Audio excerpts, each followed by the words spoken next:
Hi guys, I've been looking through my film archives and I came across a piece of film been filmed a few years back about the Scottish Game Fair up in Perth, and I thought that you'd like to have a look at it, so here we go, enjoy.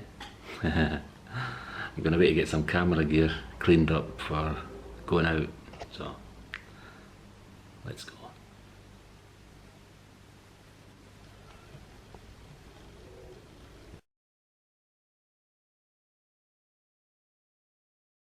Well Raymond, what did you think of the game fair? This is your first visit. It's pretty good, eh? There's loads of stalls and you can buy loads of wildlife gear and stuff. You've just been in buying a hat, eh? Bought a hat and it was a good price. Where did you get it? I got it at the allweatherclothing.com, so check out the website. Pretty good stuff, and you got some gloves. So you'll have a link on the FWN site for that, eh? That's correct. Will we carry on now? Let's go for lunch, yeah?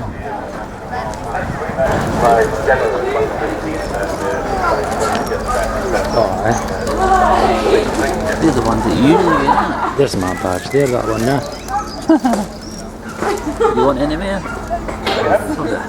Tiger. That's a wild card. Yeah? After the sale of Apple Junior 5 band, we've got a lovely salmon fly casting demonstration here with the competitions going on. So those of you who are fishermen, obviously you'll make your way down the assistant right-hand side with the wonderful selection of folk doing their crafts and What's that you're doing? That's all glass. Try it on. That'll be doing you good for the photography then, eh? This is you. also have the educational area of the Game and Wildlife Conservation Trust Marquee. Lots of things for kids You look just like Johnny Kingdom here.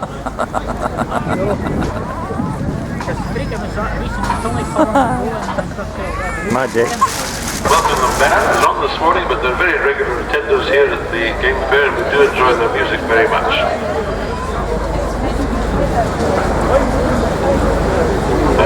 Led out today by, and if I can find my bit of paper, you've got Drum Major Angus Clark, and the Pipe Major is Ian Duncan.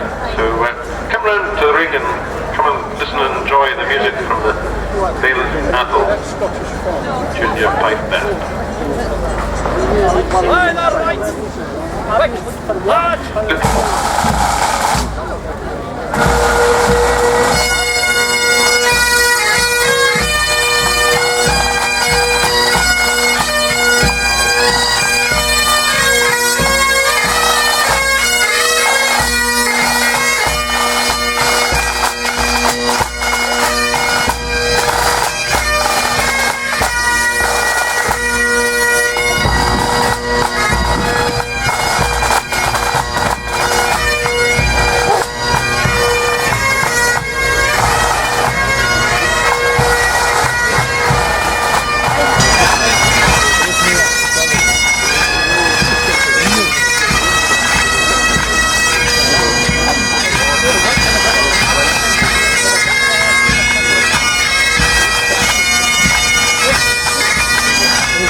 Welcome.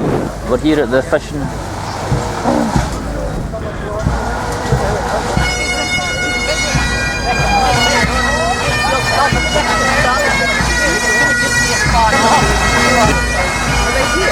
Welcome. We're here at the Scottish Game Fair.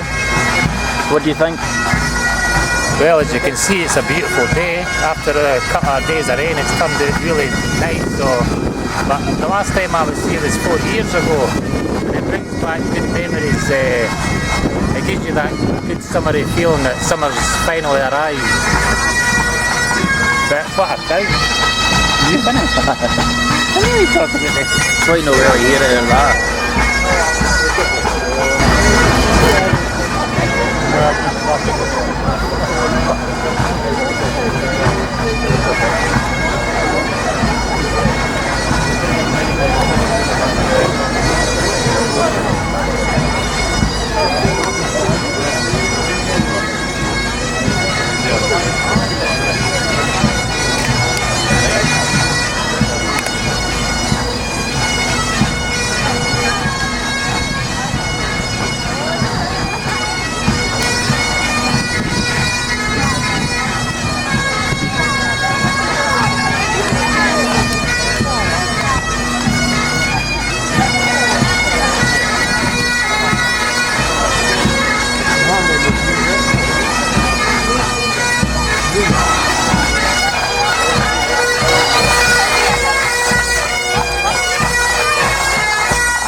Speedcasting, and Scott will be demonstrating double spade.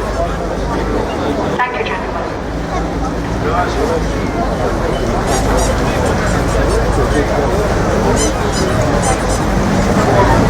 Speedcasting champion, and I'm just going to take you through kind of the single-handed casting and into a rod which is used a lot nowadays called a switch rod, which is a little kind of double-handed rod.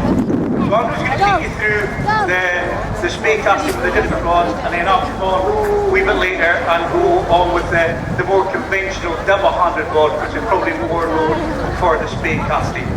So without any further ado, I'll be in the very capable hands of Andrew Toft to start off with, ladies and gentlemen. Ladies and gentlemen, thanks very much and welcome to the Scottish Game Fair here at Scone. As Scott mentioned, we're going to talk about spade casting techniques. I'm going to use a single-handed rod, and then I'm going to introduce you to a rod that's rapidly gaining popularity, and it's called a switch rod, and it's basically a miniature. I spoke about the importance, the relationship between your hand, your forearm and your upper arm when moving the rod and casting a neat, efficient loop when we're doing overhead casts with a single-handed rod, and making sure the speed is only applied just at the end. In spade casting, we have to use the same 3 parts of our arm in order to cast efficient. And also, we have a proportional line stuck to the water surface, which is going to provide the grip and the tension. So every time we talk about spade casting, we need a D-loop and we also need an anchor. So spade casting is about, as I said, being able to manipulate your line to cover a wide range of areas and using minimal when we have minimal backspace. I'm going to put my line down here. My line's fished out. It doesn't matter whether I'm on a still water or whether I'm on a river. If I had a line fished out down there and a fish goes over here, I can do one of 2 things. I can either lift the line. As I said, I use this often in still waters. So basically a spade cast, I would lift it up, turn round, make the D-loop, and there the fish is covered by one. You'll see people that are back, and they're even jumping, they're like, they're jumping, like cheers, slow, we end up directly in the water. What you're wanting, it's not about the bigger you are, the stronger you are, the further you would cast. Some of the best casters, ladies and gentlemen, that have ever walked and graced this planet have actually been on the smaller side rather than the bigger side. It's really not about the bigger you are, the stronger you are, the further you cast. It's about flexing the rod, pushing down with the top hand and up with the bottom hand. So it's important that we hold this rod right. The correct place to hold it is quite simple. the width of your body and your shoulders and no more. If you hold the rod back here, the width of your body and your shoulders, that's where the true power is. It's not about having big shoulders and trying to cast it further. When you try and throw that rod away from yourself, you physically throw the rod away from yourself. If you do that, you don't bend and flex it. That's where your true power is in casting. It's when I push down with my top hand, up with my bottom hand. And I can do that all day long, effortlessly. The same place every day. The dog knows it's in the same place. It has to work harder and harder to entertain itself. If it's not being entertained by you, it has to entertain itself. And that's why they start getting further and further away from you. But because I'm always moving around, keeping them guessing, throwing things for them, doing different things, they never quite know what's going to happen next. This little guy here, he's obviously, he's a little bit... Now, after these two rather nasty winters we've had, I'm sure one or two of you will want to go and learn how to drive the oil where the fly casting demonstrations are. And Mitsubishi, who are very kindly... He's going to go big on this jump box here in the middle of the arena. He's only a little fella, but he does like to go big. You would have seen him on ITV's Let's Get Gold. Ladies and gents, give him a big round of applause. It's Mr. Chaz! Chaz competes all over Britain, and he's really into coaching as well. He goes, Joe, careful, this guy I've not known for that long, careful, but he's a danger. He does like to get close, so maybe just sit back a little bit. He is an amazing rider and an absolute powerhouse. We're going to see some big moves from this guy. So ladies and gents, show him some love. It's Mr. Joe Bradley. So we've got two trials riders here that are quite happily to tear up the field, and one BMX rider. And what we're going to do is jump straight onto them like that. It makes it look so easy. And we got him up here just so we can show you some of the basic tricks of trials riding.